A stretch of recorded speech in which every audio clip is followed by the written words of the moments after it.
ಅದೊಂದು ಸುಂದರ ನಗರ. ನಗರದಲ್ಲಿರುವವರೆಲ್ಲರೂ ಸಾಮಾನ್ಯವಾಗಿ ನಾಗರಿಕರೇ, ವಿದ್ವಾಂಸರೇ ಆಗಿದ್ದರು.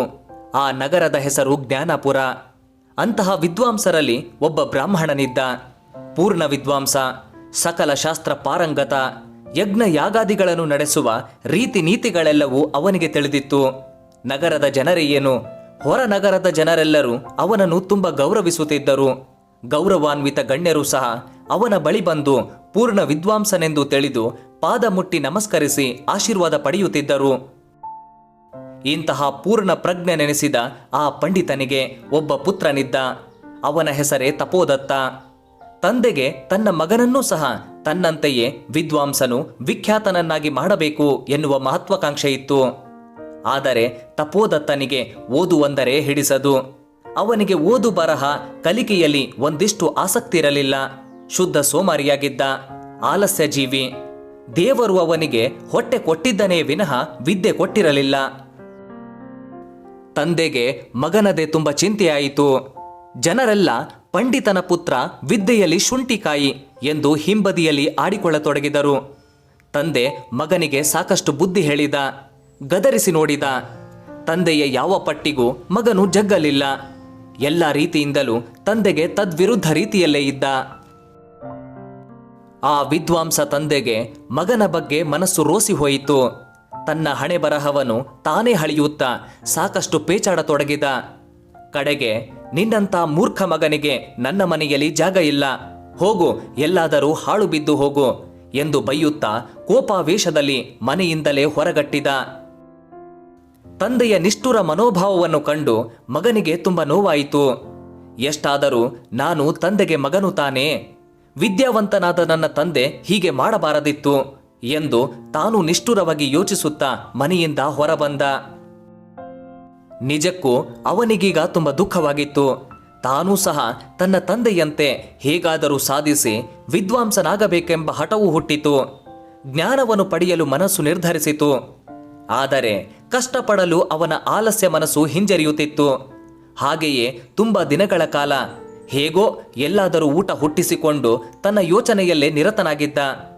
ಜ್ಞಾನಾರ್ಜನೆಯ ಚಿಂತೆ ದಿನೇ ದಿನೇ ಹೆಚ್ಚಾಯಿತು. ಆದರೆ ಪರಿಶ್ರಮ ಮಾತ್ರ ಶೂನ್ಯಪ್ರಾಯವೇ ಆಗಿತ್ತು.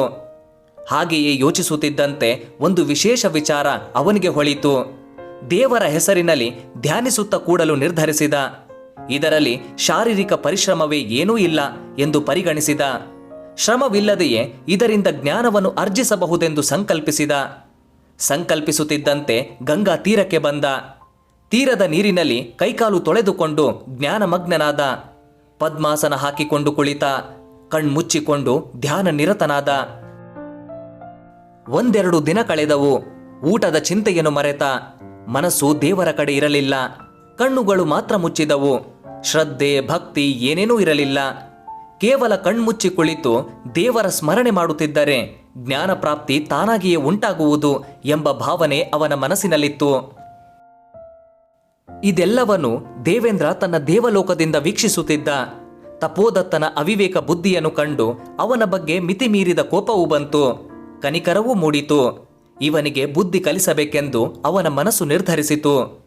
ತಾನೊಬ್ಬ ತಪಸ್ವಿಯಂತೆ ರೂಪ ಧರಿಸಿ ತಪೋದತ್ತನಿದ್ದ ಜಾಗಕ್ಕೆ ಬಂದ.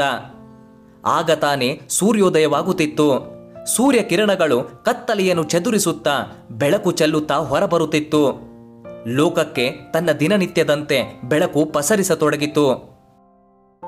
ದೇವೇಂದ್ರ ತಪೋದತ್ತನಿಗೆ ಕಾಣುವಂತೆ ನದಿಯ ತೀರದಲ್ಲಿ ಕುಳಿತ. ತಪೋದತ್ತನು ನೋಡುತ್ತಿದ್ದಂತೆ ಸ್ವಲ್ಪ ಸ್ವಲ್ಪವೇ ಮರಳನ್ನು ಎತ್ತಿಕೊಂಡು ನದಿಯ ನೀರಿಗೆ ಎಸೆಯತೊಡಗಿದ. ಹೀಗೆಯೇ ತುಂಬ ಕಾಲ ಎಸೆಯುತ್ತಿದ್ದನ್ನು ತಪೋದತ್ತನು ನೋಡುತ್ತಲೇ ಇದ್ದನು. ಇವನೇಕೆ ಹೀಗೆ ಋತ ನದಿಯ ನೀರಿಗೆ ಮರಳನ್ನು ಎರಚುತ್ತಿದ್ದಾನೆ? ಇದರಿಂದ ಯಾವ ಸಾರ್ಥಕವನ್ನು ತಾನೇ ಸಾಧಿಸಲು ಸಾಧ್ಯವಾದೀತು ಎಂದು ಯೋಚಿಸುತ್ತಾ ಪ್ರಶ್ನಿಸಿದ. ತಪೋನಿರತರೆ, ಯಾಕೆ ಹೀಗೆ ತುಂಬ ಕಾಲದಿಂದ ನದಿಯ ನೀರಿಗೆ ಮರಳನ್ನು ಎರಚುತ್ತಿದ್ದೀರಿ? ವೇಗವಾಗಿ ಹರಿಯುತ್ತಿರುವ ನೀರಿಗೆ ಮರಳನ್ನು ಎರಚುವ ನಿರರ್ಥಕ ಕಾರ್ಯವನ್ನು ಮಾಡುತ್ತಿರುವುದಾದರೂ ಏಕೆ ಎಂದು ಕೇಳಿದ. ತಪೋಮೂರ್ತಿಯ ಮಾರುವೇಷದಲ್ಲಿದ್ದ ದೇವೇಂದ್ರ ಅವನತ್ತ ನೋಡದೆ ತನ್ನ ಕಾರ್ಯವನ್ನೇ ಮುಂದುವರೆಸುತ್ತಾ ಹೇಳಿದ. ನಾನು ಒಂದು ಮರಳಿನ ಸೇತುವೆಯನ್ನು ನಿರ್ಮಿಸುತ್ತಿದ್ದೇನೆ. ಆಗ ಜನ ಈ ಕಡೆಯ ದಡದಿಂದ ಆ ಕಡೆಯ ದಡ ಸೇರಲು ಸುಲಭ ಸಾಧ್ಯವಾಗುತ್ತದೆ. ತಪಸ್ವಿ ವೇಷದ ದೇವೇಂದ್ರನ ಮಾತುಗಳನ್ನು ಕೇಳಿ ತಪೋದತ್ತನಿಗೆ ಪರಮಾಶ್ಚರ್ಯವಾಯಿತು. ಅಷ್ಟೇ ಕುತೂಹಲವೂ ಕೆರಳಿತು. ಜ್ಞಾನಿಯಂತೆ ಕಾಣುತ್ತಿರುವ ಈ ತಪಸ್ವಿ ಇಂತಹ ಅವಿವೇಕದ ಕಾರ್ಯ ಏಕೆ ಮಾಡುತ್ತಿದ್ದಾರೆ ಎಂದುಕೊಂಡು ತಾನೇ ನೇರವಾಗಿ ಪ್ರಶ್ನಿಸಿದ. ಜ್ಞಾನಿವರ್ಯರೇ, ನದಿಯ ತುಂಬು ಪ್ರವಾಹದ ಮೇಲೆ ಮರಳನ್ನು ಎಸೆಯುವುದರಿಂದ ಸೇತುವೆ ಕಟ್ಟುವ ಕಾರ್ಯ ಸಾಧ್ಯವೇ? ಸಂಭವವೇ? ನೀವು ಎಸೆಯುತ್ತಿರುವ ಮರಳು ಎಲ್ಲಿ ನಿಲ್ಲದೆ ಪ್ರವಾಹದ ನೀರಿನಲ್ಲಿ ದಿಕ್ಕು ದೆಸೆ ಕಾಣದೆ ಕೊಚ್ಚಿ ಹೋಗುತ್ತಿದೆ ಎಂದು ಹೇಳಿದ. ಮಾರುವೇಷದ ದೇವೇಂದ್ರ ತಪೋದತ್ತನ ಕಡೆ ತಿರುಗಿಯೂ ನೋಡದೆ ತನ್ನ ಕಾರ್ಯವನ್ನು ಮುಂದುವರೆಸಿ ಮನಸ್ಸಿನಲ್ಲೇ ನಗುತ್ತಾ ಹೇಳಿದ. ಏಕೆ ಸಾಧ್ಯವಿಲ್ಲ? ಶಾಸ್ತ್ರಾದಿ ಗ್ರಂಥಗಳನ್ನೇ ನೀನು ಅಧ್ಯಯನ ಮಾಡದೆ ಅಮೂಲ್ಯ ಜ್ಞಾನ ಪ್ರಾಪ್ತಿಯನ್ನು ಕೇವಲ ಕಣ್ಮುಚ್ಚಿ ಕುಳಿತು ಪಡೆಯಲು ಸಾಧ್ಯ ಇರುವುದಾದರೆ ನೀರಿನ ಮೇಲೆ ಮರಳ ಸೇತುವೆಯನ್ನು ಕಟ್ಟಲು ಸುಲಭ ಸಾಧ್ಯ ತಾನೇ ಎಂದು ಹೇಳುತ್ತಾ ತಪೋದತ್ತನ ಕಡೆಗೆ ತಿರುಗಿದ. ತಪಸ್ವಿ ವೇಷದಲ್ಲಿದ್ದ ದೇವೇಂದ್ರ ಈಗ ಪಾಠ ಕಲಿಸಲು ಸಮಯ ಹದವಾಗಿದೆ ಎಂದುಕೊಂಡು ಅವನ ಬಾಯಿಂದ ಬರುವ ಮಾತಿಗಾಗಿ ಕಾಯುತ್ತಿದ್ದ. ತಪೋದತ್ತ ಮೊದಲ ವಿಸ್ಮಯದಲ್ಲಿಯೇ ಆಸಕ್ತಿಯಿಂದ ಕೇಳಿದ. ತಪಸ್ವಿಗಳೇ, ನನಗಿನ್ನು ನಿಮ್ಮ ಮಾತು ಸ್ಪಷ್ಟವಾಗುತ್ತಿಲ್ಲ. ತಿಳಿಸುವ ವಿಚಾರವನ್ನು ಇನ್ನಷ್ಟು ತಿಳಿಯಾಗಿ ತಿಳಿಸಿ ಎಂದು ಕೇಳಿಕೊಂಡ. ತಪಸ್ವಿ ವೇಷದ ಇಂದ್ರ ಈಗ ತಪೋದತ್ತನ ಕಡೆ ಅನುಗ್ರಹ ರೂಪದ ಮುಖ ತೋರಿಸುತ್ತಾ ಹೇಳಿದ. ನೀನು ಹೀಗೆ ವೃತ ಕಣ್ಮುಚ್ಚಿ ಕುಳಿತರೆ ಯಾವ ಸುಜ್ಞಾನವೂ ಲಭಿಸದು. ಶಾಸ್ತ್ರೋಕ್ತ ರೀತಿಯಲ್ಲಿ ವರ್ಣಮಾಲೆಯ ಅಕ್ಷರಗಳನ್ನು ಕಲಿತು ಪವಿತ್ರ ಗ್ರಂಥಗಳನ್ನು ಶ್ರದ್ಧಾಸಕ್ತಿಯಿಂದ ಅಧ್ಯಯನ ಮಾಡಬೇಕು. ಆಗಲೇ ಆ ವಿದ್ವತ್ತು ನಿನ್ನ ತಂದೆಗೆ ಲಭಿಸಿರುವಂತೆ ನಿನಗೂ ಲಭ್ಯವಾಗುವುದು. ನೀನು ಜ್ಞಾನಕ್ಕಾಗಿ ಕಣ್ಮುಚ್ಚಿ ನೆಪ ಮಾತ್ರಕ್ಕೆ ಕೂಡುವುದು ಹಾಗೂ ನಾನು ಗಂಗಾ ನದಿಯ ಮೇಲೆ ಮರಳು ಚೆಲ್ಲಿ ಸೇತುವೆಯನ್ನು ನಿರ್ಮಿಸಲು ಯೋಚಿಸುವುದು ಎರಡು ವ್ಯರ್ಥದ ಕಾರ್ಯಗಳೇ. ಕಾಲ ನಮ್ಮನ್ನು ಕಾಯದೆ ಮುಂದೆ ಮುಂದೆ ಹೋಗುತ್ತಿರುತ್ತದೆ. ಬೇಗ ಎಚ್ಚೆತ್ತು ಅಕ್ಷರಗಳನ್ನು ಕಲಿತು ವೇದಾಧ್ಯಯನ ಶ್ರದ್ಧಾಭ್ಯಾಸ ಮಾಡು. ಅಭ್ಯಾಸವನ್ನು ಮುಂದುವರೆಸುತ್ತಾ ಹೋಗು. ಆಗ ಮಾತ್ರ ನೀನು ಬಯಸುತ್ತಿರುವ ವಿದ್ವಾಂಸನಾಗುವ ಬಯಕೆ ಈಡೇರುತ್ತದೆ ಎನ್ನುತ್ತಾ ದೇವೇಂದ್ರ ಅಂತರ್ಧನನಾದ. ದೇವೇಂದ್ರನ ಬುದ್ಧಿ ಮಾತುಗಳು ತಪೋದತ್ತನ ಮೇಲೆ ತುಂಬ ಪ್ರಭಾವ ಬೀರಿದವು. ಆದರೆ ಆ ತಪಸ್ವಿ ದೇವೇಂದ್ರನೇ ಎಂಬ ವಿಷಯ ಮಾತ್ರ ಅವನಿಗೆ ಆಗಲು ಹೊಳೆಯಲಿಲ್ಲ. ಈಗ ತಪೋದತ್ತ ತನ್ನ ಅವಿವೇಕದ ತಪಸ್ಸನ್ನು ಕೈಬಿಟ್ಟು ನಿಜವಾದ ಗುರುವನ್ನು ಹುಡುಕಿ ಶ್ರದ್ಧೆಯಿಂದ ವಿದ್ಯೆ ಕಲಿಯತೊಡಗಿದ. ದೇವರ ಕೃಪೆಯು ಅವನಿಗೆ ಸಂದಿತು. 1-2 ವರ್ಷದಲ್ಲಿಯೇ ತನ್ನ ತಂದೆಯಂತೆ ಪೂರ್ಣ ಪಂಡಿತನೆನೆಸಿ ಮನೆಗೆ ಮರಳಿದ. ಅವನ ಬಾಯಿಯಿಂದಲೇ ನಡೆದದ್ದೆಲ್ಲವನ್ನು ತಿಳಿದ ತಂದೆಗೆ ಆದ ಆನಂದ ವರ್ಣಿಸಲಾದೀತೆ.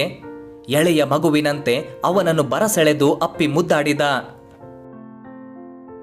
ಪ್ರೀತಿಯ ಬಂಧುಗಳೇ, ಸೋಮಾರಿತನ ಆಲಸ್ಯದಿಂದ ಏನನ್ನು ಕಲಿಯಲು ಸಾಧಿಸಲು ಸಾಧ್ಯವಿಲ್ಲ. ಶ್ರಮ ಪಡದೆ ಯಾವುದೂ ಸಿಗೋದಿಲ್ಲ ಅನ್ನೋದೇ ಈ ಕಥೆಯ ತಿರುಳು.